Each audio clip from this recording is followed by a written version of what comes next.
Hello বন্ধুরা, আসসালামু আলাইকুম। কেন আছেন ওনারা? বেগুন চলেন রিয়াজ আরিয়ান ব্লগ করতেন ওনারা আপু ওনারা দেখতে লাগবে না মেহেদি টেদি দিয়ে সুন্দর করে সাজি গুজি লই আর মেহেদি দিয়ে এসে কেক বানাইতাম।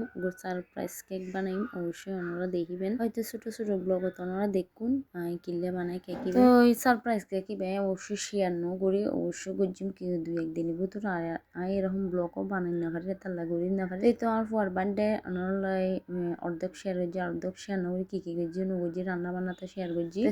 সুন্দর করে সিম্পল ভাবে ঘরের সাজায় ঘরোয়া ভাবে আমি বার্থডে করি। প্রতিবার তো আমি বড় করি বার্থডে, এখন একটু ছোট করি বার্থডে করি। তো এই তো আর মাইয়া সাজাই তো সিম্পল ভাবে ডেকোরেশন করছি। তো এই তো আর কেক খাড়া শুরু করি। আর ছেলে একদম খুশি হয়ে গিয়ে আর ছেলে হয়তো মানে প্রতিবার হয় আর যে কোনো সময় কেক বানাইলে হয়। আর পর বার্থডে তো আজিয়ে আশা করি আর পর স্বপ্ন পূরণর আর হনিমিককে যদি কেকের অর্ডার পাই বা বাড়ির মধ্যে কেউ অর্ডার দেয় কেক বানাই আর তার ছেলে হুসো করে আম্মু আমার জন্য বানাচ্ছে আমার বার্থডে। এখন তো বুঝতে হয় এখন হুসো করে তো আজ ফাইনালি আর হওয়া বার্থডে। তো ফাইনালি আর হওয়া কেক খাড়ি ফেলি বনফুতল আর বনফুত মতো বোন হালতো বোন বেগুন এসি এটা এরা মানে ইয়া করি। এই তো আর তালতো ভাই হলো দর দি। তো আজ তেমন কোনো মেহমান নয় আর তালতো ভাই আজ বহুদিন ধরে আইব ঘর। তো এই উপলক্ষে তারা দর দিয়ে রাখনি আর পর বার্থডে উপলক্ষে আর পর ছোট ছোট গিফট পুরো মানে এতে চকলেট। তো চকলেট দিয়ে খুশি করবি চেষ্টা করি যার পরে তালতা বয়ালে প্রচুর চকলেট তো ইনফায়ারে তার আর ন লাগে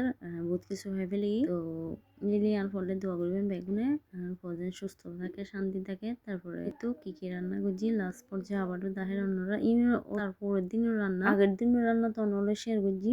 তো রান্না বান্না কি গড়ের দেহার নাড় দেয় পড়াতে গোছে লই আর জাল শুরু করতে তারপরে বেলে বাচ্চারা নিয়ম এই উদ্দেশ্য করে পরের দিনে রান্না করলাম। আরো মেহমান আইব তো রান্না করে দুপুরে আইয়া না যাই লই যাই ওই তো ছোট মাছ তারপরে দানো গুঁড়ো মাছ আর তারপরে ফ্রাইড রাইস মেহমান লাই। তারপর রান্না করছি মুরগির মাংস হুদু দিয়ে চামচারা দিয়ে রান্না। তারপরে সাথে বিরিয়ানি আছে হুদফান। তো ওই তো এই রান্না বান্না আরো ডিম আছে আরো বহুত কিছু আছে। তো বেগিন আর জাললাই রান্না করে লই যাই। তারপরে আর একখান হতে দেয় মানে আর তালতে পারলে আর হানার বেশি প্রশংসা করছে আসলে হইতে পারে হইলই কিন্তু আর তালতে পারলে নাকি বহুত মানে পছন্দ এই পরবর্তী আবার আর হানা নাকি হাইব। আসলে রান্না গড়লি নয় রান্না একটু গড়লে মন দিয়ে যদি রান্না করেন অবশ্যই রান্নায় মজা হয়। তো এই তো আবার ইন্দি শিম দিয়ে আলু দিয়ে রান্না করে গরম লাই টাটকা টাটকা শিম বাজারত নি ইন্ডিয়ান শুটকি দিয়ে রান্না করে ইবো দারুণ মজা হয়। তো আজ ভিডিও নরলে এতটুকু শেয়ার করছি পরবর্তী ভিডিও শেয়ার ভালো থেকে সুতরাং টাটা ভালো হাফেজ।